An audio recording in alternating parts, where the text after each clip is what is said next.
Op zaterdag 19 juni houdt Skip uit Leunen een opritverkoop genaamd Skip je Rommel. In diverse straten, verdeeld over heel Leunen, zitten de kinderen en hun ouders klaar om hun spullen te verkopen. De verkoop vindt plaats tussen 10 uur 's ochtends en 3 uur 's middags. De deelnemende huizen hebben allemaal een poster op de ramen geplakt met de tekst "Wij doen mee". En bij de meeste huizen hangt de vlag uit.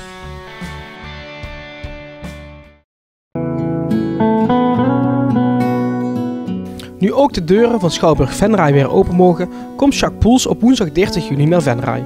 De zanger van Rowan Heijzen promoot zijn tweede soloalbum met een luisterconcert en hij wordt live bijgestaan door Jan Hendricks van Doe Maar en Bart-Jan Baartmans. Tickets zijn verkrijgbaar via de website van de Schouwburg.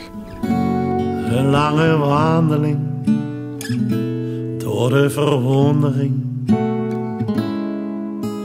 door de nacht, samen door het dorp hierin. Hoe herstelde de gemeente Venray zich van de Tweede Wereldoorlog?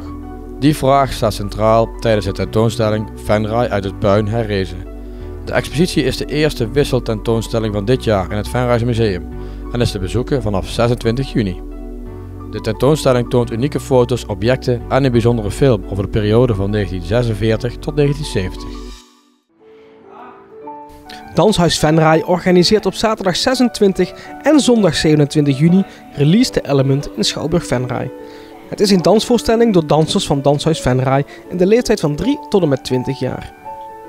Er zijn dat weekend meerdere dansvoorstellingen te bewonderen en kaarten en aanvangstijden zijn te vinden op de website van de Schouwburg. Literair Café Venray moest dit seizoen vanwege de coronarichtlijnen de lezingen met Mirte van Doornik, Hanneke Hendricks en Wiel Kusters annuleren. Gelukkig kan de laatste lezing met Judith Koelemeijer op zondag 20 juni alsnog doorgaan. De lezing begint om 11 uur in de Venraysche bibliotheek. Aanmelden kan door een mailtje te sturen en de aanmelders krijgen vervolgens een bevestigingsmail.